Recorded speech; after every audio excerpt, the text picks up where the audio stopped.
for more on last night's event, let's bring in Rina Shah, CEO of Relax Strategies and a GOP strategist who has served on 2 Republican congressional staffs, and Nicole Brenner-Schmitz, a Democratic strategist who has worked with the Democratic Legislative Campaign Committee. Thank you both for being here. Sure. Good morning.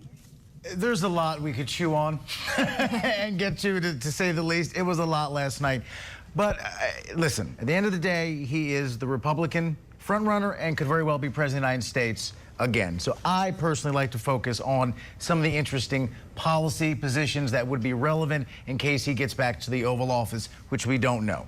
And I'll kind of do a jump ball, whichever one you think was the most important or the most telling or the one that may gain the most traction within the GOP. Would not commit to supporting Russia or saying who he wants to win the war, Russia or Ukraine, would not call Putin a war criminal.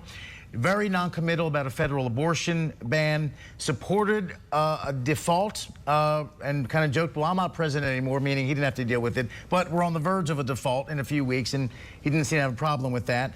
And also said did not rule out going back to family separation policy at the border, relevant because of what we're seeing at the border right now. Of those things, policy-wise, what hurt him or what endeared him last night? Rina, we'll start with you.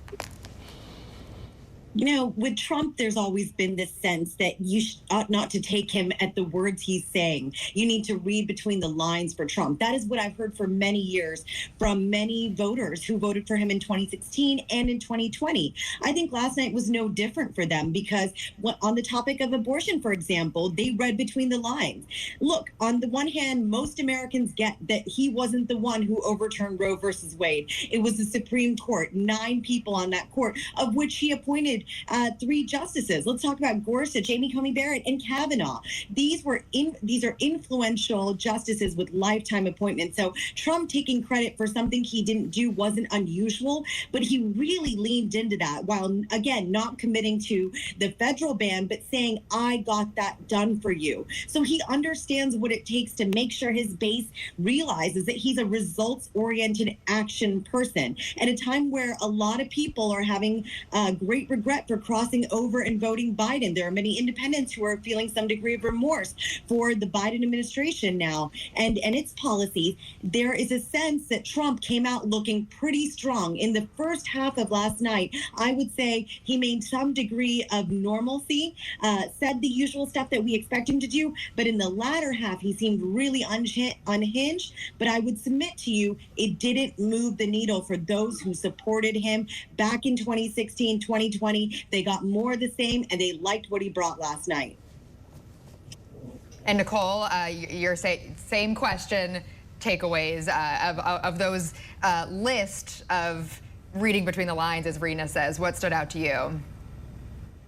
Well, I think she's right. I do think that that's the approach that Trump always takes. I will say, specifically on the abortion ban, I think he didn't take that position because he knows and he's seen how this position has hurt Republicans. And then 2018, this giant red wave, or I'm sorry, 2022, this giant red wave that we were supposed to have, and it wasn't there. And we see states again and again keeping their abortion policies in place and protecting a women's right to choose. He's trying to play both sides, but that's what he does. I think if you voted for him in 16 or 20, clearly there's a Republican base that loves him and wants this, but I think it reinforced to a lot of people who crossed over and voted for Biden and the independents that this is not what you want for 4 more years. He's going to continue to be a name caller, smearing, not taking real positions, spouting disinformation, making huge proclamations. He'll end a war in one day. I mean, this is the same old Trump that we've seen over and over again. I do think he went on CNN to show that it tried to be more legitimized. He's not simply on Fox, and he got called Mr. President for an hour by CNN, which is watched by a more liberal audience than Fox News is watched by. And I think he has, the ability to have these one-on-one town halls that the other people in his primary are not, and that's why he did this. And Rina, what I also found fascinating, I was having private discussions with colleagues today, is that Trump was vintage Trump. He didn't say anything you're like, oh, I can't believe he said that. He was very much himself. It's the same guy who came down that escalator. It's the same guy who served as president for 4 years. The part that to me was telling and fascinating was when the audience clapped. And they were billed as Trump supporters or undeclared voters, as they're known in New Hampshire. But if they're there, you have to assume they lean Republican. They just want to see if this is still their guy. And he had a laugh track last night. And they laughed at certain things, even when he called Caitlyn a nasty woman and things like that. He had an audience that was loving it, and which made Caitlyn's job tougher. That was the structure, of the night, which was fascinating to watch. It is a window, not so much into Trump, though, about where the Republican base is in this country and why they're still with him, and why even his other contenders for the nomination don't go so far in rebutting him, because they need that energy and they need that base. It was a window into the country more than it is into Donald Trump. What did you see? And I think you hit the nail on its head by saying it's the window into the country and where we are as a society.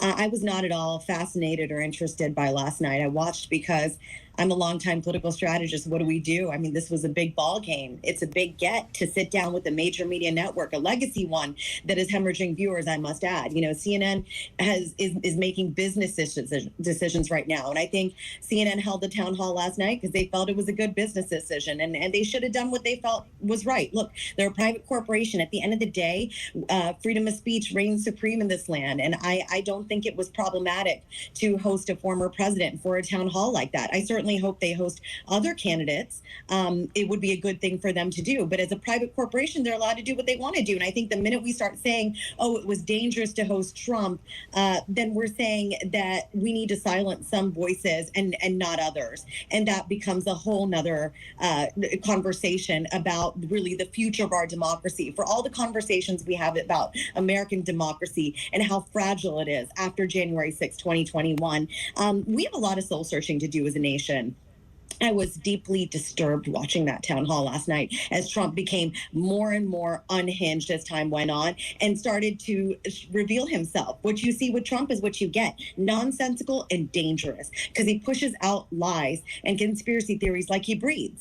And for an audience like that is sympathetic to him and cares about the Second Amendment, really having their guns to protect them, what do you do when people get fearful and scared? You run for the most extreme of actions. And that's what I've always been worried about in this country, is why do we reach for violence so quickly? Why do we go to that so quickly? So I am really, really concerned about the work we have to do on the Republican Party side. And I say we because I'm still a member of the party. I didn't vote for Trump in 2016, didn't vote for him in 2020. And I'll be darned if I leave that party, because guess what? I was there longer than Donald Trump.